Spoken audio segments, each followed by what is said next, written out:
विष्णु पुराण। ओम श्री मन्नारायणाय नमः। चतुर्थ अंश 14वां अध्याय। अनमित्र और अंधक वंश का वर्णन। श्री प्राशर जी बोले, अनमित्र के शिनि नामक पुत्र हुआ। शिनि के सत्यक और सत्यक से सात्यकी जन्म हुआ, जिसका दूसरा नाम युयुधान था। तदनंतर सात्यकी के संजय, संजय के कृषि और कुंड से युगंधर का जन्म हुआ। ये सब शनैय नाम से विख्यात हुए। अनमित्र के वंश में ही प्रश्न का जन्म हुआ और प्रश्न से श्वफल्क की उत्पत्ति हुई, जिनका प्रभाव पहले वर्णन कर चुके हैं। श्वफल्क का चित्रक नामक एक छोटा भाई और था। शेल के बंदिनी अक्रूर का जन्म हुआ तथा एक दूसरी स्त्री से उपमद्गु, सिसरी, विश्वारी, मेजय, गिरिक्षत्र, उपक्षत्र, शतघ्र, अरिमर्दन, धार्मिक, दृष्टिधर्म, गंधम, वाह और प्रतिवाह नामक पुन तथा सुतारा नामनी कन्या का जन्म हुआ। देवी और उपदेव ये दो अक्रूर के पुत्र थे तथा चित्रकला, पृथु आदि अनेक पुत्र थे। कुकुर, भजमान, शुचिकंबल और बर्हिषी ये चार अंक के पुत्र हुए। इनमें से कुकुर से धृष्ट कपोतरोमा, कपोतरोमा से विलोमा तथा विलोमा से तुम्बुरु के मित्र अनु का जन्म हुआ। अनु से आनक दुंदुभी, उससे अभिजित, अभिजित से पुनर्वसु और पुनर्वसु से आहुक नामक पुत्र और आहु की नामनी कन्या का जन्म हुआ। आहुक के देवक और उग्रसेन नामक दो पुत्र हुए। उनमें से देवकी, देववान, उपदेश, सहदेव और देवरक्षित नामक चार पुत्र हुए। इन चारों की रामदेव, उपदेवा, देवरक्षिता, श्रीदेवा, शांतिदेवा, सहदेवा और देव की ये 7 भगिनियां थीं। ये सब वसुदेव का विवाह गई थी। उग्रसेन के भी कंस, न्यग्रोध, सुनाम, आनकाह, शंकु, सुभूमि, राष्ट्रपति, युद्धतुष्टि और सुतुष्टिमान नामक पुत्र तथा कथा, कलावती, तनु और राष्ट्रपालिका नाम की कन्या हुई। भजमान का पुत्र विदुरथ हुआ। विदुरथ के शूर, सुर के शमी, शमी के प्रतीक्षत्र, प्रतीक्षत्र के स्वयंभोज, स्वयंभोजन के हृदिक तथा हृदिक के कृतवर्मा, शतधन्वा, देवा और देवगर्भ आदि पुत्र हुए। देवगर्भ के पुत्र शूरसेन थे। शूरसेन की मनीषा नाम की पत्नी थी।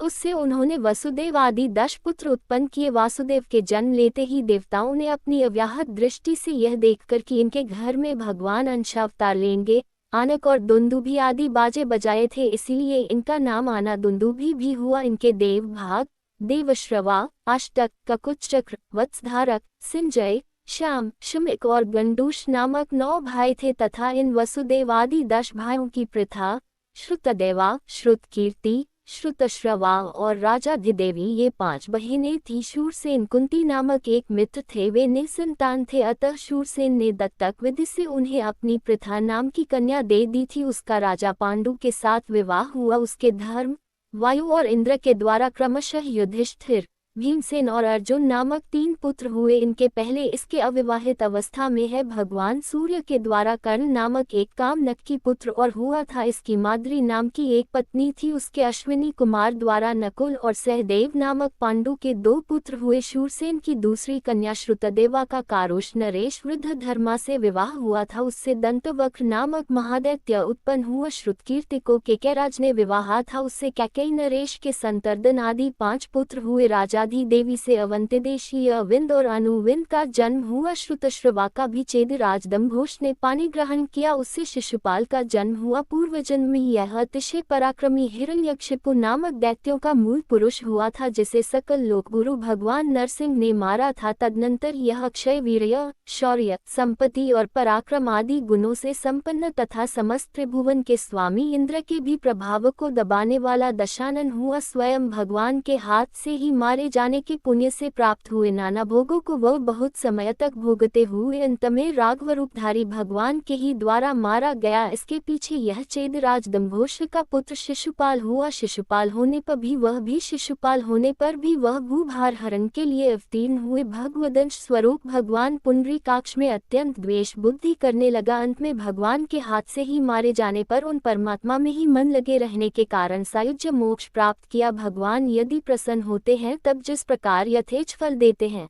उसी प्रकार अप्रसन्न होकर मारने पर भी वे अनुपम दिव्यलोक की प्राप्ति कराते हैं। ओम श्री मन्नारायणाय नमः। श्री विष्णु पुराण चतुर्थ अंश 15वां अध्याय। शिशुपाल के पूर्व जन्मांतर का तथा वसुदेव की संतति का वर्णन। श्री मैत्रेय जी बोले, भगवान पूर्व जन्म में हिरण्यकशिपु और रावण होने पर इस शिशुपाल ने भगवान विष्णु के द्वारा मारे जाने से देव दुर्लभ भोगों को तो प्राप्त किया, किंतु यह उन श्रीहरि में लीन नहीं हुआ।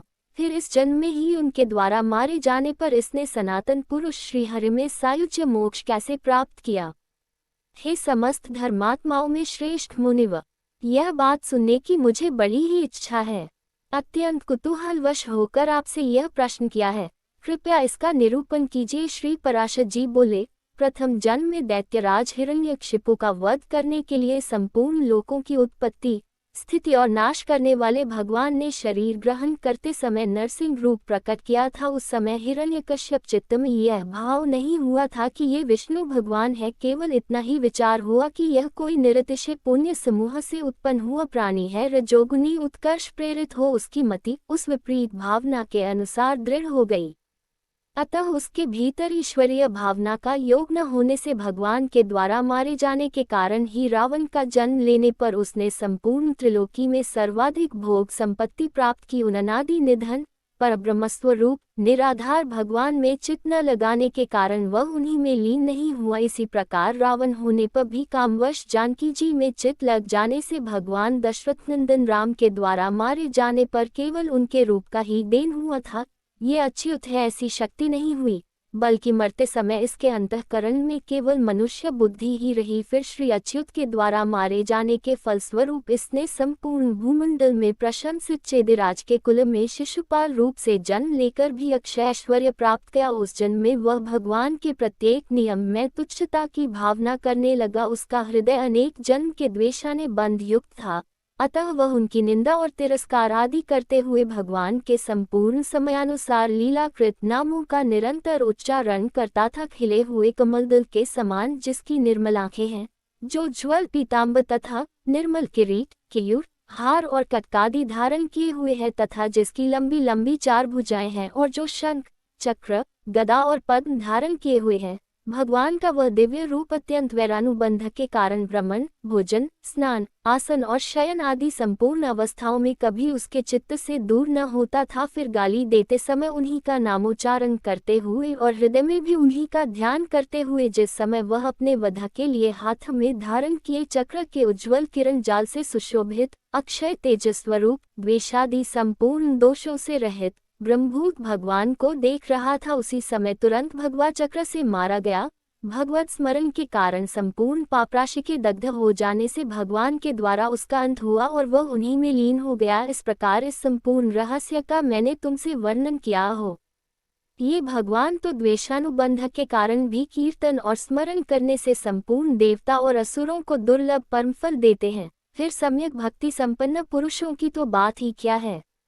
आनक दुंदुभि वसुदेव के पूर्व रोहिणी, मदिरा, भद्रा और देवकी आदि बहुत सी स्त्रियां थीं। उसमें रोहित ने वसुदेव जी ने बलभद्र, शठ, सारन और मंद आदि कई पुत्र उत्पन्न किए तथा बलभद्र जी के रेवती से विशट और उन्मुख नामक दो पुत्र हुए। साष्टी, पुष्टिन, शिशु, सत्य और धृति आदि सारन के पुत्र थे। इनके अतिरिक्त भद्राश, भद्रबाहु, दुर्दम और भूत आदि भी रोहिणी ही की संतान में थे। नंद, उपनंद और कृतक आदि मदिरा के तथा उपनिधि और गद आदि भद्रा के पुत्र थे। वैशाली के गर्भ से कौशिक नामक केवल एक ही पुत्र हुआ। आनक दुंदुभि के देवकी से कीर्तिमान सुषेण, उदयु, भद्रसेन, ऋजुदास तथा भद्रदेव नामक 6 पुत्र हुए। इन सबको कसने मार डाला था। पीछे भगवान की प्रेरणा से योगमाया ने देवकी के 7वें गर्भ को आधी रात के समय खींचकर रोहिणी की कुक्ष में स्थापित कर दिया। आकर्षण करने से इस गर्भ का नाम संक्रमण हुआ। तदनंतर संपूर्ण संसार रूप महावृक्ष के मूल स्वरूप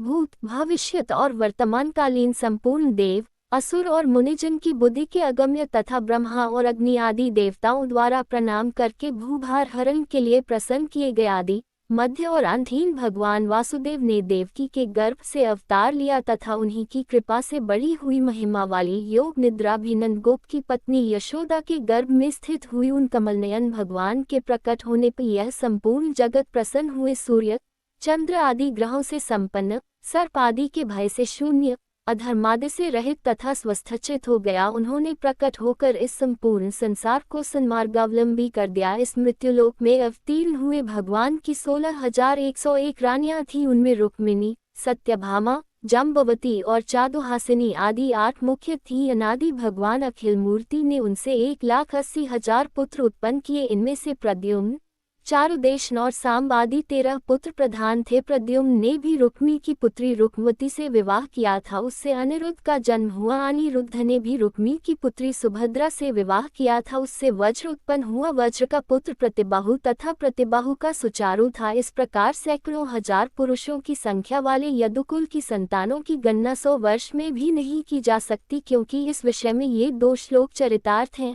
जो गृह कार्य यादव कुमार को धनुर्विद्या की शिक्षा देने में तत्पर रहते थे, उनकी संख्या 3,88,00,000 थी। फिर उन महात्मा यादव की गणना तो कर ही कौन सकता है। जहाँ लाखों करोड़ों के साथ सर्वदा यदुराज उग्रसेन रहते थे। देवासुर संग्राम में जो महाबली दैत्य गण मारे गए थे, वे मनुष्यलोक में उपद्रव करने वाले राजा लोग होकर उत्पन्न हुए। उनका नाश करने के लिए देवताओं ने यदुवंशी जन्म लिया, जिसमें कि 101 कुल तथा उनके नियंत्रण और स्वामित्व पर भगवान विष्णु ही अधिष्ठित हुए, और वे समस्त यादवगण उन्हीं की आज्ञानुसार वृद्धि को प्राप्त हुए। इस प्रकार जो पुरुष इस वृष्णिवंशी की उत्पत्ति के विवरण को सुनता है, वह संपूर्ण पापों से मुक्त होकर विष्णु लोक को प्राप्त कर लेता है।